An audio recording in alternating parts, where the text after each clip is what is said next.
Thank you, UEFA, say human rights activists. By siding with Budapest and barring Munich City Hall from displaying rainbow-colored lights for Germany-Hungary, Europeans' football governing body has unwittingly drawn attention to Hungary's new anti-gay legislation that de facto criminalizes references to homosexuality.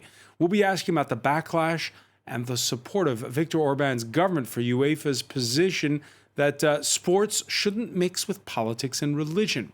So, when is it right for athletes and their governing bodies to take a stand, or, if you will, a knee? Football's long-backed anti-racism campaigns and embrace the Black Lives Matter movement now.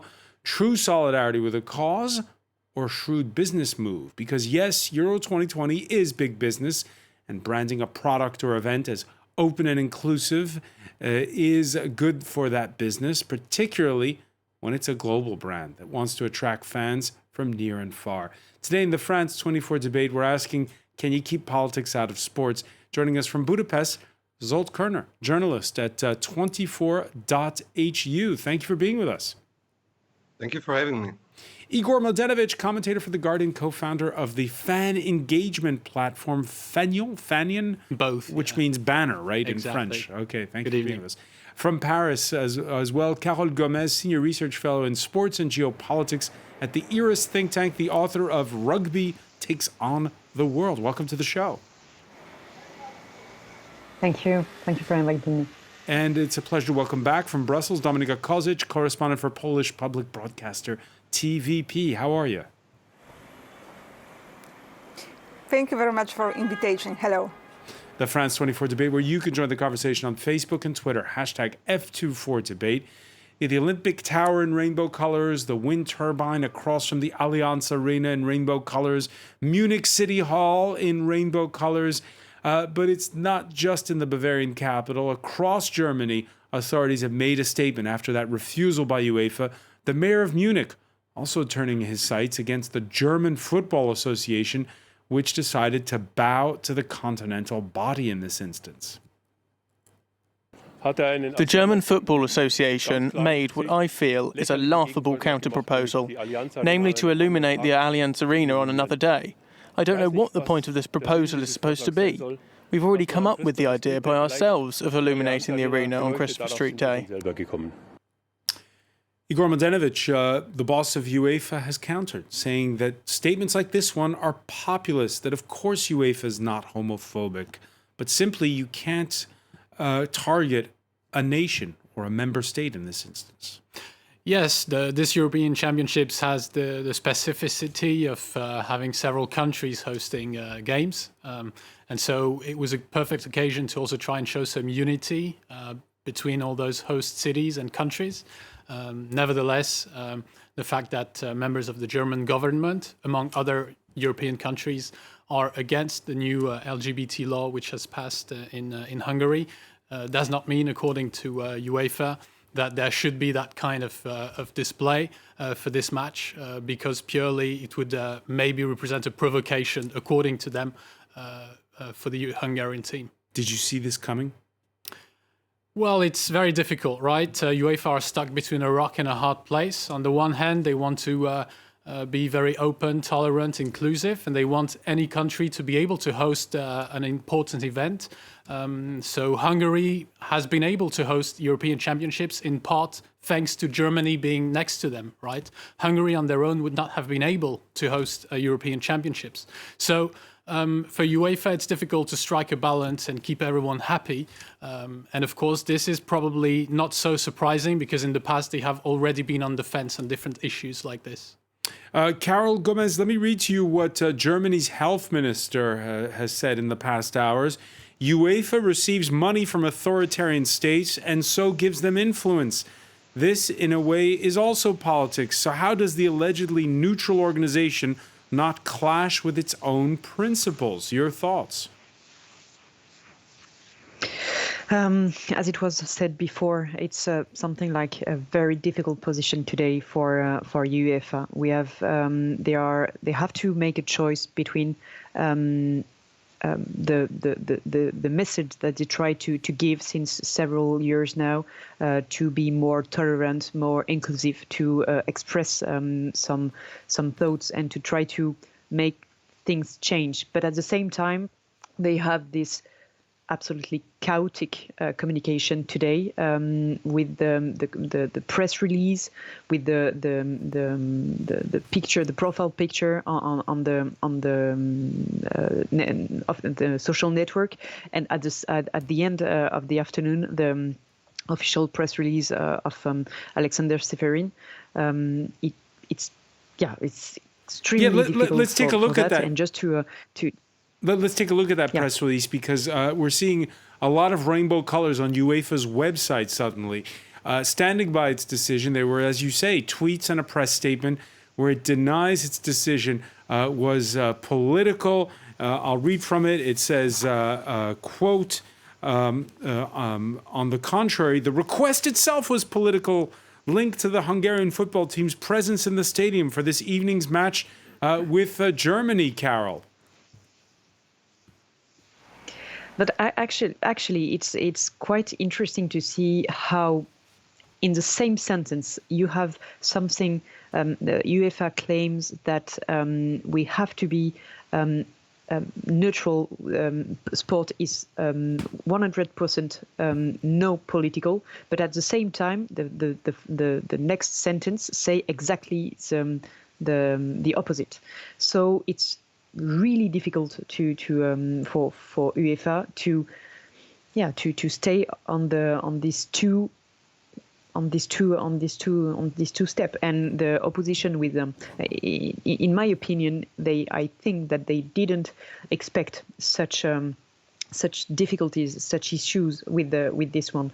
One option, one hypothesis could be that they were focused on the sanitary situation about the COVID-19, how the games will happen, about the fans, and etc. And in my opinion, they definitely underestimate what could be around in this issue, a political issue, geopolitical issue, and for example this type of situation. And as I said before, when you saw this communication this afternoon with three different communication with three different point of view and guidelines, it seems quite obvious that they were not prepared to face such a backlash, such a situation. Zolt Kerner, this of course is a perfect storm, because last week these very tough measures, and we'll go into the specifics of them perhaps a little bit later, are passed in Budapest. It did get coverage in the international press, but not a huge amount. I know where you are. There were demonstrations against the new law. And then the mayor of Munich, with this request, suddenly makes the whole issue go viral. How had the tournament been going up to now for Hungary? It was going up pretty well, actually. Hungary played strong against Portugal for almost at the end of the match. We played strong against France. We had a chance to show the world that the Hungarian representation is better. The Hungarian team is better than it was before. And we have we don't have a good chance against Germany, but we hope we will play good against them.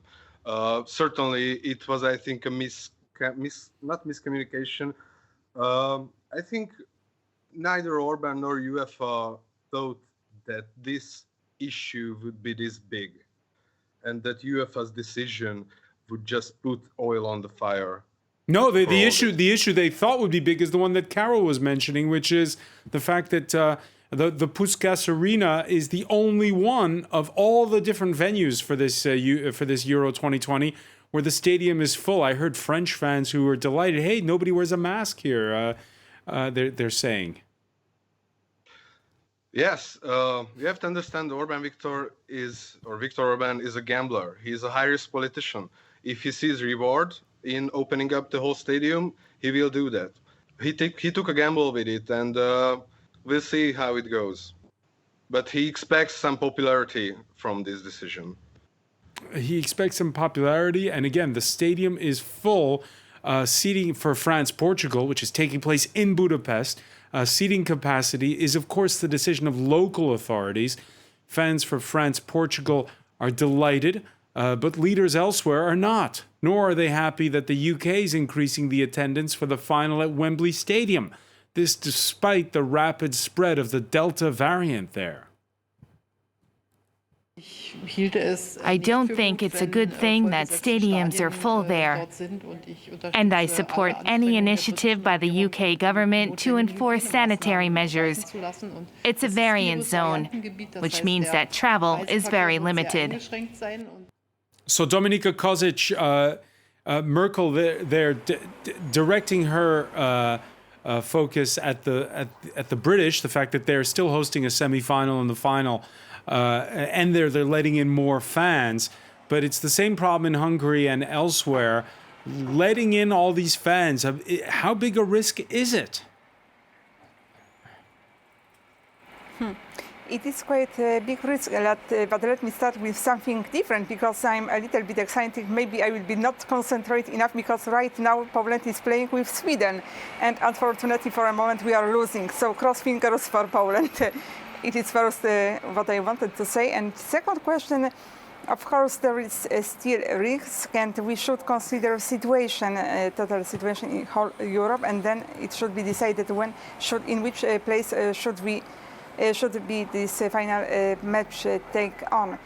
But I will be back to the question of the rainbow, because of course it is a very beautiful symbol, but from the other side, when you allow one to make manifestation with one symbol, next time someone else would like to have to show other symbol, like for example symbols of the fight with anti-Semitism. So why should we not allow next time to express some symbol of fighting with anti-Semitism? So it is a very difficult situation, but it is always the law of precedence. If you make once some precedents, next time you can expect that someone else will do the same and will say that it was already done, so why shouldn't we do it next time with the next situation? So it was my just short remark. So you're saying UEFA is right to try to keep a lid on it. You agree as well that UEFA was right to, for instance, ban Ukraine from putting a slogan on its jerseys that was a nod to those fighting against Russian-backed insurgents? You see, we have seen during some match, also during this championship, for example, the name of slogan and the logo of one of the sponsors of this championship. I mean Gazprom, which is the biggest Russian company, one of the biggest company involved in very unfair and undemocratic issues. So it is a very controversial issue. What should be manifesting? What kind of slogan should be allowed to manifest them and to express them? I have very mixed feelings, honestly, because if you allow for one, you should allow for the other. So it is very controversial, and I think the best way it is to keep away from any kind of manifestation during a football match.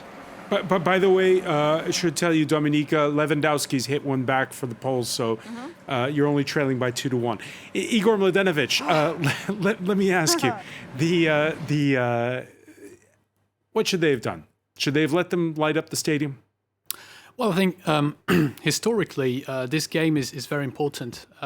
Hungary against Germany, the last time they faced in an official game was the 1954 World Cup final. And that's the first time that Germany won the World Cup. And it is also the first time since the end of the Second World War that Germans were going out in the streets with German flags, and that they actually played the German anthem at a sporting event before the game. So it's actually one of the seminal moments in the history of the German Republic. And I think that people like Dieter Reiter, the Munich mayor, who was born a few years after that game, have that in the back of their mind, and they want to show also that how far Germany has come as a society and as a country since the last time they faced Hungary in an official game, and how far they are, how remote they are from the right-wing or far-right policies of Viktor Orban's government. Is it all about, I mean, this idea of, and you heard Carol Gomez talk about the chaotic communications on the part of UEFA, putting rainbow colors everywhere on their website, but saying that you can't put them on the stadium in Munich. Is it all just about money? Well, that's often what one can say, right? It's very difficult for UEFA because their initiative to allow as many countries as possible to host big events is obviously a good one. But the problem is, who are they actually letting? Yeah, this was the brainchild of then UEFA president Michel Platini. He thought we'll have a big celebration. Exactly, among others, yes. But then we had COVID. Yes, and what's the criteria? Because the European Championships is meant to convey some European values. So why were Hungary picked? Why was Azerbaijan, Baku picked? These are criteria which are very unclear. Are they really representing Europe or European values? And that's probably what Dieter Reiter is disappointed about, because there is no real coherence between the different policies which are pushed by the host cities.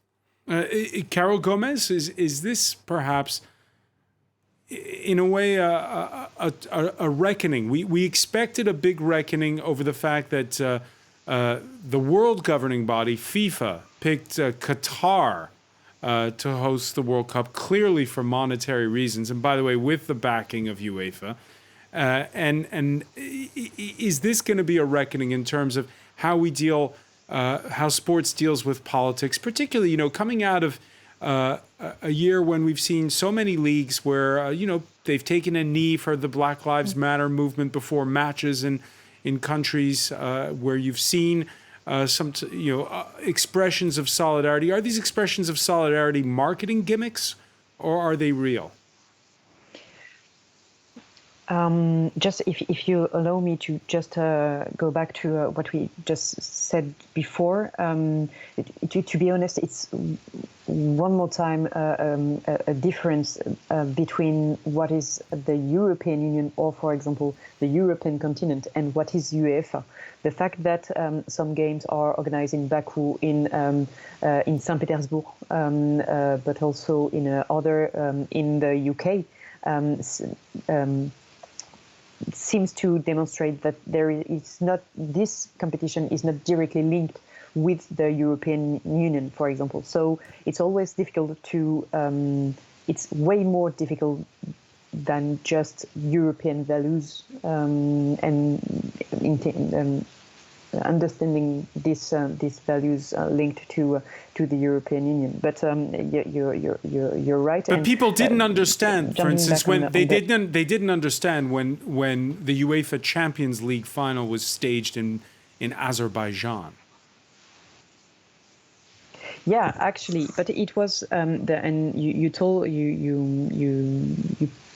point out the fact that it was Michel Platini a few years ago that decided to organize this event in several countries. The idea was to give the opportunity to countries, to cities that they were not able to host a complete competition, to host some games, and to, in this case, try to satisfy them with being in the map, in the UEFA map, and to have a real importance in the history of football.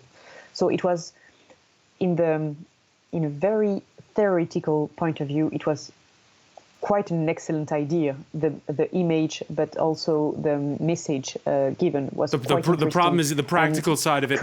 We're going to have to take a very quick break, unfortunately, Carol. We'll be right back. Stay with us. You're watching the France 24 debate.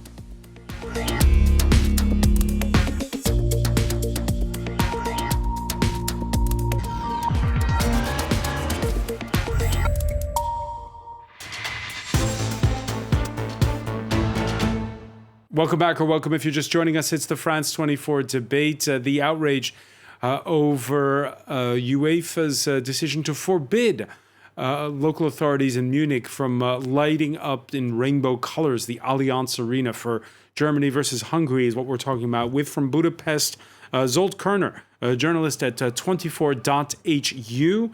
Igor Mladenovic, commentator at The Guardian, co-founder of the fan engagement platform Fagnon, banner in English.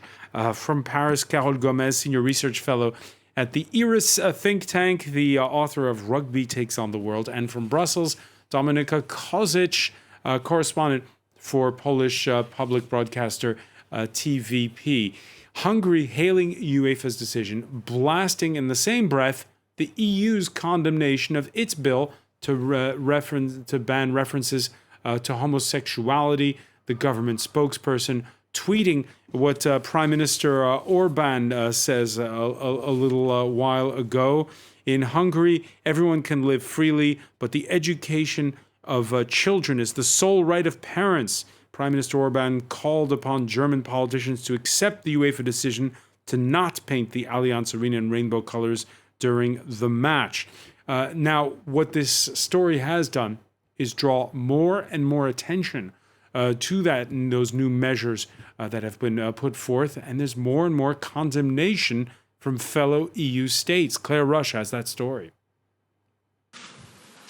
In what's been dubbed the Rainbow Row, the European Commission is stepping up its criticism of Hungary's new anti-LGBTQ law. The Hungarian bill is a shame. This bill clearly discriminates against people on the basis of their sexual orientation. And it goes against all the values, the fundamental values of the European Union. In a statement, Hungarian Prime Minister Viktor Orban slammed the comments as shameful and based on false allegations. The escalating tensions stem from a law passed by Hungarian parliament last week banning content portraying or promoting homosexuality or sex reassignment to anyone under 18. The legislation has sparked protests at home and condemnation abroad. More than a dozen EU member states have called on the European Commission to take legal action by referring the matter to the European Court of Justice. Also erstmal halte ich dieses Gesetz für falsch und auch mit meiner Vorstellung von Politik nicht vereinbar. Über die Vertragsverletzungsverfahren entscheidet die Kommission. Meanwhile, the spat has also spilled over into sports. With the European Football Championship underway, Munich had called for lighting up its stadium in rainbow colors ahead of Wednesday's match there between Germany and Hungary. But UEFA rejected the request, describing itself as a politically neutral organization. Instead, it added the rainbow to its logo. Rights groups have nonetheless condemned UEFA's decision, while Munich and cities across Germany have countered by flying the pride flag. Again, we said it in part one of our discussions, Zsolt Kerner, that there hadn't been that much attention on this new law in the rest of Europe. Now, thanks to UEFA, there is. Your thoughts? By the way, just it's not just football that gives us constant updates. The president of Hungary just signed this into law, so it's now officially in Hungarian law. You have to understand that Viktor Orban wants this. He wants us to talk about this. What he likes is that when we talk about the narrative he wants to talk about. For the last 2 years, he had to talk about the pandemic. After that, he had to talk about building a university for a Chinese Fudan University in Budapest. He didn't want to talk about those issues. He wants the culture war as a topic. So it's good for him that we talk about this. Probably it's not good for him that we talk about this much, but the debate is good for him because we talk about what he wants to talk about. Us versus them? Yes, I think this is kind of the direct implementation of the US culture wars into Europe. And Orban Viktor is at the forefront of it. Right now, they're up to 17 out of 27 EU members who've now condemned the bill. 26, really, since Portugal holds the rotating presidency of the bloc, and for the sake of neutrality, didn't vote. So they haven't voted. But still, 17 out of 26. And Dominika Kozic, we're calling up a map here where we can see that the Central European states have not condemned Hungary. That includes your native Poland. Your thoughts on this? Poland, I guess that Polish government and Polish politicians will not support this initiative because they keep quite close relation with Hungary and they want to express kind of solidarity with Hungary. Also expecting then that Hungary in similar cases will show solidarity with Poland.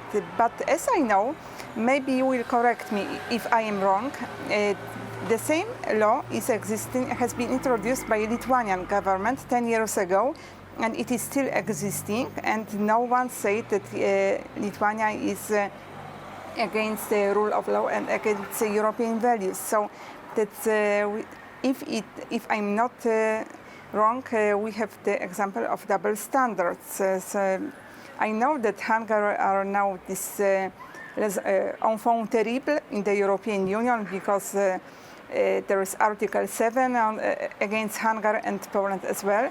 So they are in different situations. But if I understand correctly, if I understand correctly, Dominika, yes, the wording of this law makes it very easy to criminalize almost any reference to homosexuality. It's quite shocking, isn't it, for an EU member state to be passing such a bill? I have asked some Hungarian MEPs, and I will be frank, I didn't read very precisely this new law, so I'm not very big expert in these issues, but I have asked different European politicians. I've been today all day in the European Parliament. I have talked to German MEP, French, other, and also to Hungarian, and they told me that there is no penalization of homosexuality, that in this new law they just want to protect the family and they want to protect the right of parents to educate children. They want the parents to decide how they will educate children. They don't want to give this right to other institutions, for example. So it is a case, and it is like Hungarian politicians try to explain this situation. Igor Mladenovic, it's sports, it's not politics, right? But actually, at some point, when do you take a stand on issues like this? Yes, I mean, UEFA is a political organization, whether they like it or not. For the past decades, they have made a number of decisions which have had political implications. For example, by cancelling the matches between different countries, which would be in conflict, like Spain against Gibraltar, not pitting some countries against others in group stages for the European Championships, or even recognizing some countries in UEFA which are not recognized by the United Nations or even by the EU member countries like Kosovo. So UEFA has made a lot of political decisions, and I think it's a little bit hypocritical to label themselves as being apolitical. And as you said earlier, I think it's convenient for them, marketing-wise, to say that they have no political clout. But when you look at the money they generate and the interest they generate, of course they are now a political organization. They're a political organization that's a law unto themselves. Who do they answer to, UEFA? Well, I think they do have some supranational jurisdictions, right? They act like they're a UN body, kind of, right? Exactly. And I think at the end of the day, it also demonstrates how powerful sport can be, crossing borders and also crossing jurisdictions.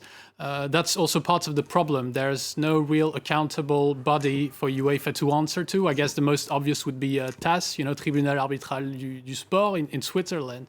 But there's no real mechanism for them to justify their choices when they make a move like the ones which I described. All right, players from the Hungarian side have been trying their best to focus on trying to qualify for the knockout phase and not get drawn into this row.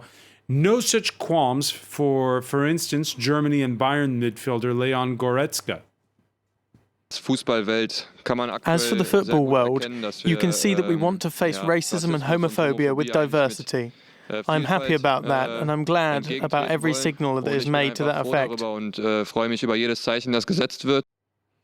Carol Gomez, we often hear complaints that athletes are not politically engaged enough. But the last year, we've seen more and more the players themselves have been the impetus, not just in football. We saw it with American sporting athletes supporting the Black Lives Matter movement too. Your thoughts on what role the actual players have in all of this? Yeah, you're completely right to underline that it was something new. But to be really honest, it's not something new. It's just that we heard and we give a real importance today to these athletes, sportmen and sportwomen, and we heard what they have to do. Since their earlier career, they are disciplined, and they were told that sport and politics don't mix. So you just have to be a sportman or a sportwoman, and you don't have to do politics. So now, and you're completely right to remember that it's a very new phenomenon today. Since 1 year now, we heard the voice of sportmen and sportwomen. Yesterday, Antoine Griezmann tweet something which was quite interesting and give a real importance of this issue, and definitely I think that this question he tweeted, I think, the Allianz Arena in rainbow colors, right? Yes, and the comment was yes, a fist and the rainbow flag just behind. So it was not a clear statement, but it was something saying quite interesting thing. And we know that since the beginning of the Euro, but even before, athletes are today more and more active on this one, and their voice are more and more powerful, especially because they can tweet, comment, explain, post video to explain what they are feeling, what they think about something. And in my opinion, it is something, there is today a real shift between what happened before the COVID-19 and what is happening today, with a real, where players are beginning real stakeholders in sports network. It was since the beginning they were the key players on the pitch, but now they are also a key player outside the pitch, and their voice are really interesting to listen. And we have. And why, to, why we has have to COVID listen changed what they that? have to Why has COVID made a difference? To be honest, there is several study today working on this issue. Maybe it was because the situation was a little bit complicated, because more and more athletes use social network to express themselves more than it was the case a few years before, but also because some big stars are today taking a stand to say something. And so with this kind of role model, other sportsmen, other sportwomen can follow the lead, and in this case grow the numbers of people taking a stand on this one.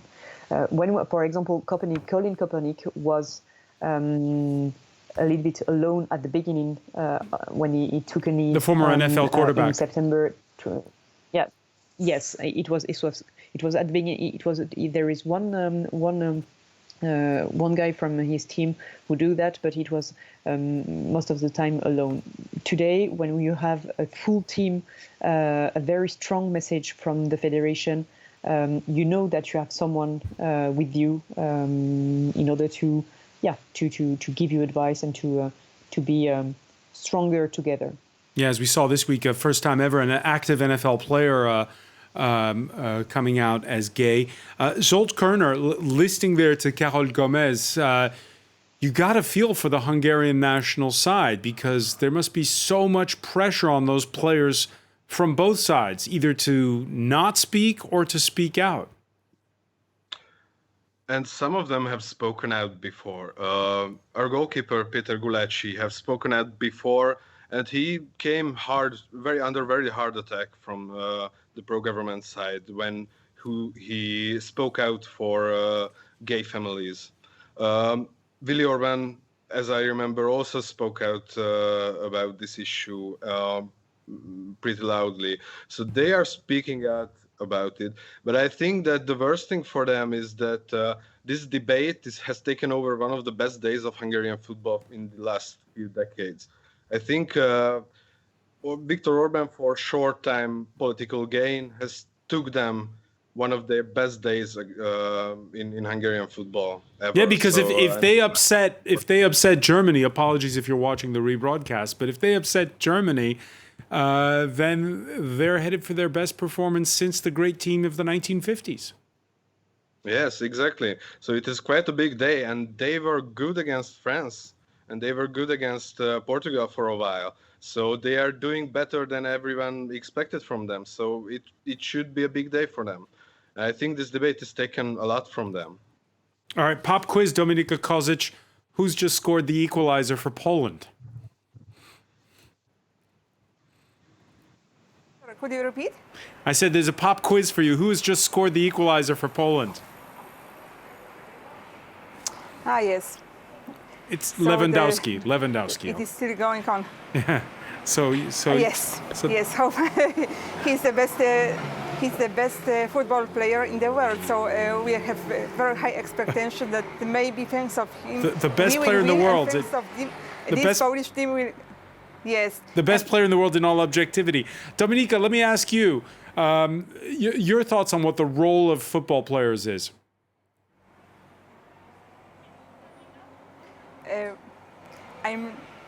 My grandmother, she was Serbian, and she was the biggest football fan I have ever met. She was supporting Partizan Beograd. I'm not so big fan as she was. So I'm observing football match. I'm of course always supporting Polish team. I'm crossing fingers now also for Croatia, Macedonia, this region of former Yugoslavia, and for Belgium and France. So it is they are my favorite teams, and today I'm so nervous because of Polish. Because if we will not win this match, Polish team will go back to Poland. And can you imagine how frustrated will be Polish football fans? Because today, even after the match with Slovakia, it was during the day of NATO summit in Brussels. I will not quote you what Polish people were talking about Polish football players, but it was the most vulgar words I have ever heard. So today our players are under big pressure. Big pressure. So the pressure is both. The pressure is both political and, of course, sporting. It is a football tournament. Let me ask you, though, Igor Mladenovic. You mentioned something in part one about how, for Germany, this is a way of projecting its values in the 21st century and how far the country has come. We saw on May 17th, the weekend of May 17th, in France, for the first time, the players, the officials on the sidelines all wore rainbow-colored armbands to show their support for LGBT rights. But if the tournament had been held in France, would you have seen for a Hungary-France, the mayor of Paris asking that the Parc des Princes be lit up in the rainbow colors? Are the Germans ahead of the French when it comes to advocating for these kinds of rights? Well, I wouldn't compare both, but I do think that Germany has come really a long way since the last time they faced Hungary in an official game. And I think that's really also part of the reason why this initiative was taken by the Munich mayor. Yes, I think in general, UEFA didn't have any problem with Manuel Neuer wearing a rainbow flag as a captain's armband. But my question is this story as much about Germany as it is about Hungary? Probably, but it is about Europe. It is about showing how different and diverse this continent is. I guess these events show you that there's so many differences between different people and countries which are neighboring countries. To answer your question with regards to France, I guess that there was already outcry from Clément Beaune, the minister, about this refusal from UEFA. So I guess there would have been similar outcry in France and probably similar initiatives taken, yes. And Carole Gomez, do you think the French are like the Germans when it comes to these issues? It's always difficult to say. To be honest, I will wait until tonight to see exactly how the game will happen. What will happen on the pitch, outside, within the fans, but also within the players.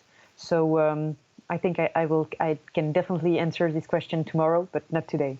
All right, a cautious Carole Gomez. I want to thank you so much for joining us. I want to thank as well Zsolt Kerner for being with us from Budapest, Dominika Kozic in Brussels. Also want to thank Igor Mladenovic. Thank you for joining us here in the France 24 debate. There's much more on Euro 2020, of course, on our website, france24.com.